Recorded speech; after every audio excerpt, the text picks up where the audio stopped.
All right. Well, thank you everybody for coming in to hear what we have to say about yesterday's tragic event that occurred in our county. Reference storm activities that actually took the lives of 3 small children.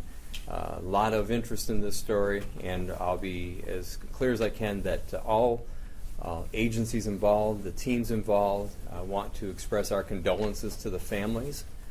This is an extensive and it's a large family, and there's a lot of family members in the area, and we're going to do everything we can to assist them getting through this tragic time, as well as making sure that we're able to inform our community as to what happened and to hopefully answer just a few questions about it. I'll start out with telling you that it happened on East S Avenue at 47th Street, and that's actually in Climax Township. A family that is from the Branch County area. I know the press release earlier said Calhoun County, but they're from the Branch County area. Was traveling into Kalamazoo County to go visit a relative.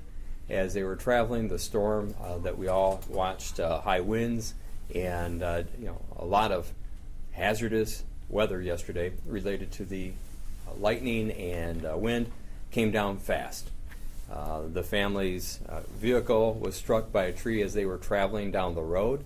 It's a very large tree, came across the middle of their passenger van and did extensive damage to the point where the tree, being as large as it was, went deep into the vehicle, and actually it was such a large tree that it came across 2 lanes of traffic and out the other side of the vehicle for about 12 more feet. So the difficulty here is that there's really, it looks like nothing anybody could have done. Family could have not avoided this. They didn't predict that something would happen in that area at that time, and ultimately this came very suddenly and fell right behind the driver's door and across the passenger area where all the children were seated.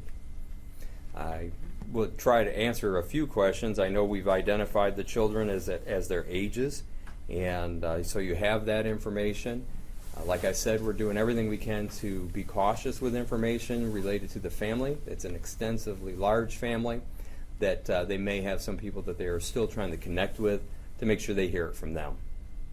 If there's any questions I can try to answer, I will.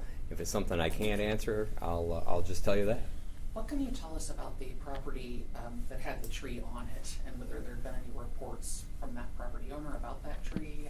No, I can tell you that it's a lot of farm area out there, and so I can't imagine that there had been any kind of reference to that tree.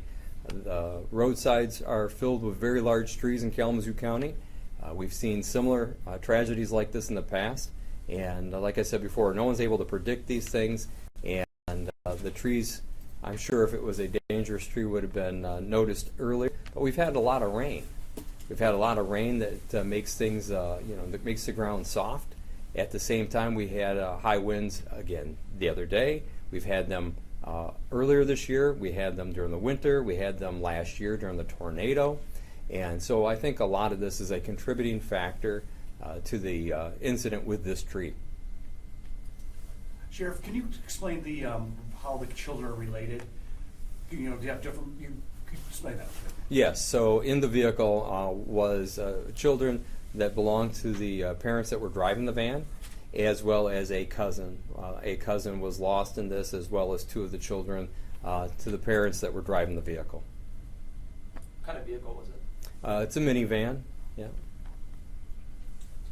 No vehicle would have stood up to this. There is no standing up to this tree, given the volume of the tree, the weight of the tree, and where it struck. There is no vehicle that would stand up to this.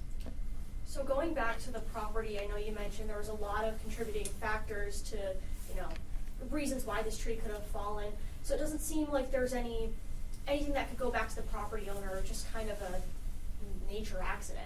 No, I'm sure there's nothing that would go back to the property owner, just like today. If a tree was knocked down by the wind alongside the roadside, there's really no way it's going to go back to the property owner.